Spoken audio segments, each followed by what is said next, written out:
Perché à 764 mètres d'altitude au cœur des Vosges alsaciennes, le mont Saint-Odile se dresse comme l'un des sites les plus emblématiques du patrimoine religieux français.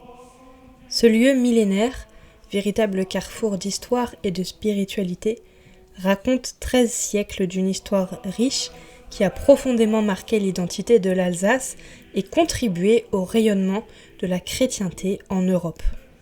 L'histoire du mont est indissociable de celle de sa fondatrice. Née au 7e siècle dans une famille noble alsacienne, Odile vint au monde aveugle, un état qui, à l'époque, était perçu comme une malédiction divine.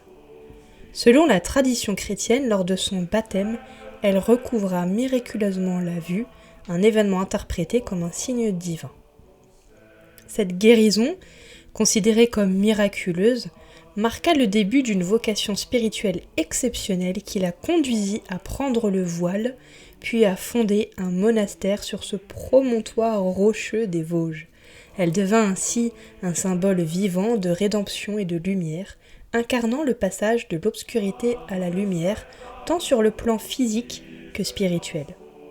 En établissant sa communauté religieuse selon la règle bénédictine, Odile participa activement à la christianisation de l'Alsace, alors en pleine transition entre croyances païennes et foi chrétienne. Son monastère devint rapidement un centre spirituel rayonnant où la vie était structurée autour de 3 principes fondamentaux, la prière, le travail et la méditation. Le prénom Odile a été attribué à 93 117 filles en France depuis 1900. Sa popularité a atteint son apogée dans les années 1950 avec un record de près de 3000 naissances. Et en 2020, on estimait environ 70 000 le nombre de Françaises portant ce prénom. C'est donc un prénom qui est en lien avec cette personne et qui montre aujourd'hui encore l'influence de la sainte. Le monastère a donc été fondé au début du 8e siècle, autour de 700. C'était donc la fille du duc d'Alsace, Aldaric, et ce site revêt une importance stratégique et spirituelle dans le christianisme. On a dit que cela avait eu un rôle dans l'Alsace. En fait, dès sa fondation, c'est devenu un centre monastique majeur dans la région, et donc il a joué un rôle clé dans la christianisation des peuples alsaciens, puisque, notamment les tribus germaniques, puisque à l'époque étaient encore largement ancrées les croyances païennes. Et donc ce monastère a permis l'implantation durable du christianisme dans la région, et donc ce processus de conversion s'est accéléré avec Sainte Odile.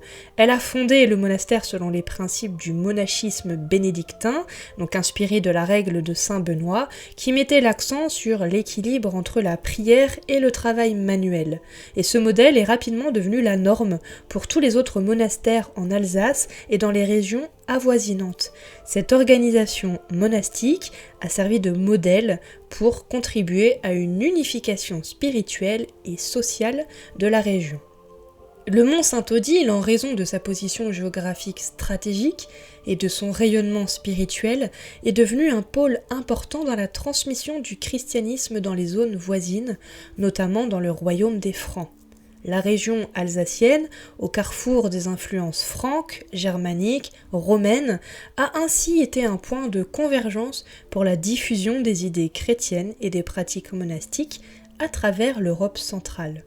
Les miracles associés à Sainte Odile, en particulier la guérison des aveugles, ont renforcé la renommée du mont Saint-Odile et ont fait de ce lieu un centre de pèlerinage. Des chrétiens venant d'autres régions d'Europe se rendaient à cet endroit pour chercher des bénédictions, des guérisons et des guidances spirituelles. Cela a donc contribué à ancrer le christianisme profondément dans le quotidien des populations locales et à renforcer l'extension du culte chrétien en Europe. Par exemple, le site est devenu un lieu de pèlerinage majeur et donc a attiré des croyants de toute l'Europe médiévale, en particulier des pays voisins comme l'Allemagne, la Suisse et la Belgique. Et les Carolingiens, en particulier Charlemagne et ses successeurs, ont soutenu le développement du christianisme et des monastères comme instrument de consolidation du pouvoir chrétien, et le mont Saint-Odile a donc bénéficié de cette proximité royale et impériale. Les moines du mont Saint-Odile ont joué un rôle fondamental dans la structuration de la société médiévale alsacienne, puisque, en plus de leur vocation spirituelle, ils ont assumé un rôle important dans l'organisation sociale. Ils ont géré les terres de l'abbaye, ont cultivé des champs, ils élèvent du bétail, ils produisent des biens pour assurer la subsistance de la communauté monastique, mais aussi pour soutenir les communautés environnantes. Les monastères, comme celui de Saint-Odile, sont aussi des centres d'éducation où sont formés les futurs prêtres, moines et érudits. Le mont Saint-Odile devient ainsi un lieu de transmission du savoir chrétien, de la théologie, des sciences sacrées et de la culture. Les moines copient et préservent des manuscrits contribuant à la conservation et à la diffusion du savoir antique et chrétien. Ils sont également les garants de la mémoire chrétienne de l'époque, de leur savoir, et leur savoir justement est précieux dans un monde où la transmission de la connaissance est souvent limitée aux institutions religieuses. Au-delà de la sphère spirituelle, le modèle monastique instauré par Saint-Odile influence aussi l'organisation territoriale et politique de la région. Les monastères, comme celui de Saint-Odile, deviennent de véritables centres de pouvoir local, tant spirituel que matériel. Ils possèdent des terres, des ressources naturelles et un pouvoir économique considérable. Cela leur permet d'avoir une influence politique importante, car ils jouent un rôle de médiateur entre les autorités ecclésiastiques et les pouvoirs séculiers locaux. Les abbesses et abbés bénédictins, en tant que dirigeants des monastères, sont souvent en lien direct avec les seigneurs locaux et les rois. Dans certains cas, ces dirigeants monastiques ont même un pouvoir quasi indépendant, ce qui fait du mont Saint-Odile non seulement un centre de vie spirituelle, mais aussi un acteur important dans les dynamiques politiques de l'époque. L'abbaye du mont Saint-Odile est également un centre culturel et artistique où sont produites des œuvres religieuses, des manuscrits enluminés et des objets d'art liturgique. Les moines contribuent au développement d'un style artistique unique, mêlant influences romaines, germaniques et franques qui marquent la région d'Alsace et au-delà. Cette production artistique a non seulement une dimension religieuse, mais elle reflète aussi l'importance de la culture chrétienne dans le développement de l'identité régionale et nationale. L'art, la musique liturgique et l'architecture monastique contribuent à l'épanouissement culturel de la région et à l'édification d'une identité chrétienne et médiévale forte. Le mont Saint-Odile, à travers l'exemple de Saint-Odile et du monastère qu'elle fonda, a instauré un modèle monastique qui a eu un impact durable sur l'organisation sociale, spirituelle et culturelle de la région. Ce modèle, basé sur la règle bénédictine, a donc servi de référence dans l'Alsace médiévale et au-delà, facilitant la christianisation des territoires, structurant la société autour des valeurs chrétiennes et permettant la diffusion de la foi chrétienne à travers l'Europe centrale. À partir du XIIIe siècle, le mont Saint-Odile devient un lieu de pèlerinage de plus en plus fréquenté. Les reliques de Saint-Odile, vénérées comme sacrées, attirent des croyants de toute la chrétienté médiévale. Le culte de la sainte se développe grâce à des récits de guérison miraculeuse qui circulent dans toute la région. En particulier, la guérison de la cécité de Sainte-Odile qui devient un motif récurrent dans les témoignages de pèlerins venus chercher des miracles. La sainte est particulièrement invoquée pour les troubles de la vue, ce qui attire des fidèles de toute l'Europe. Cette tradition de pèlerinage persiste aujourd'hui, faisant du mont un lieu vivant de spiritualité et non un simple vestige du passé.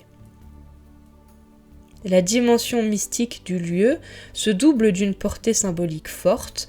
L'ascension physique vers le monastère évoque pour de nombreux visiteurs un cheminement spirituel. Le cadre naturel exceptionnel, avec ses panoramas sur la plaine d'Alsace et la forêt noire, renforce cette expérience contemplative et devient une métaphore du chemin vers Dieu. Au-delà de sa dimension religieuse, le mont Saint-Odile a joué un rôle militaire et stratégique essentiel tout au long du Moyen-Âge. Sa position géographique exceptionnelle, surplombant la plaine d'Alsace, en a fait un lieu stratégique au fil des siècles. Les moines qui y résidaient ont contribué non seulement à la diffusion de la foi, mais aussi au développement culturel et économique de la région. Cependant, comme de nombreux sites religieux français, le Mont Saint-Odile a dû faire face aux turbulences de l'histoire. La Révolution française fut particulièrement éprouvante. En 1790, sous l'effet des lois sur la constitution civile du clergé, le monastère fut fermé, ses biens confisqués et ses bâtiments partiellement détruits. Les moines furent expulsés et le site subit les effets de la déchristianisation révolutionnaire. Pourtant, malgré ces épreuves, le mont ne sombra jamais dans l'oubli. Il continua d'être un symbole vivant pour les catholiques de la région alsacienne et au-delà, incarnant une forme de résistance spirituelle face aux attaques contre l'Église et ses lieux sacrés. Mais après la Révolution française, le Concordat de 1801, signé entre Napoléon Bonaparte et le pape Pie VII, a joué un rôle fondamental dans la réorganisation de l'Église catholique en France. Ce traité a permis à l'Église de retrouver une légitimité officielle et d'être partiellement restaurée après les bouleversements provoqués par la Révolution qui avait entraîné la confiscation des biens de l'Église et la fermeture de nombreux monastères. Le Mont Saint-Odile, bien qu'ayant subi de lourds dommages durant cette période de sécularisation, commence à se redévelopper grâce à plusieurs facteurs liés à cette réorganisation et à la volonté de restaurer des sites religieux importants, puisque le Concordat de 1801 a permis la réouverture de certains lieux de culte et les communautés religieuses ont pu se réinstaller progressivement dans les monastères. Ainsi, la signature du Concordat a permis à des religieuses et à des moines de reprendre possession du site et d'y pratiquer à nouveau leur culte. À partir de 1801, les religieuses bénédictines et d'autres communautés monastiques ont commencé à rétablir des activités religieuses sur le site. Le Mont Saint-Odile bénéficie du soutien des autorités locales et de l'État dans le cadre de la politique de Napoléon Bonaparte qui visait à restaurer l'ordre et la stabilité religieuse après les tumultes révolutionnaires. Napoléon lui-même, bien que laïque, cherchait à renforcer les liens entre l'Église et l'État afin de solidifier son pouvoir et d'asseoir la légitimité du régime. Dans ce contexte, le Mont Saint-Odile, en tant que site spirituel et historique majeur, a été progressivement intégré dans cette politique de restauration. Les bâtiments monastiques qui avaient été endommagés ont été restaurés parfois avec l'aide d'associations locales ou de mécènes dans le cadre de la renaissance des monastères et des lieux de culte. La chapelle de Saint-Odile ainsi que d'autres parties du site ont été rénovées au XIXe siècle pour accueillir les visiteurs et les pèlerins dans de meilleures conditions. L'ensemble architectural du Mont Saint-Odile témoigne de différentes époques de construction et de restauration. L'église conventuelle, le cloître, la chapelle des Larmes et la chapelle des Anges constituent un ensemble harmonieux qui raconte l'évolution des styles architecturaux à travers les âges. Le mur païen, enceinte mégalithique qui entoure partiellement le site, ajoute une dimension archéologique fascinante et témoigne de l'ancienneté de l'occupation humaine sur ce promontoire. Les terrasses offrent des points de vue exceptionnels sur les paysages environnants, faisant du mont un lieu où nature et culture s'entremêlent. La spiritualité vécue au Mont Saint-Odile est aussi marquée par une profonde relation avec la nature. En harmonie avec l'idéal monastique, les moines cherchaient à vivre en communion avec la création divine et la nature environnante devenait un moyen d'approfondir la contemplation. La beauté sauvage des Vosges, la pureté de l'air et la tranquillité du lieu offraient un cadre idéal pour la quête spirituelle. Aujourd'hui, le Mont Saint-Odile n'est pas figé dans une approche muséale du patrimoine religieux. Il demeure un espace vivant qui continue d'évoluer et de se réinventer. Centre spirituel actif, il est aussi devenu un lieu de dialogue interreligieux et de réflexion sur les grandes questions contemporaines. Le Mont Saint-Odile illustre parfaitement l'articulation réussie entre traditions religieuses vivantes et cadre républicain laïque. Il accueille à la fois des pèlerins venus pour des motivations spirituelles et des visiteurs attirés par sa richesse historique et architecturale. Cette double dimension cultuelle et culturelle correspond pleinement à l'esprit de la laïcité française qui garantit la liberté de culte tout en reconnaissant l'apport des religions au patrimoine commun. La dimension pédagogique du site en fait une ressource précieuse pour comprendre notre histoire commune et les racines spirituelles de notre culture. De nombreux établissements scolaires y organisent des visites permettant aux jeunes générations de découvrir ce pan essentiel du patrimoine historique national.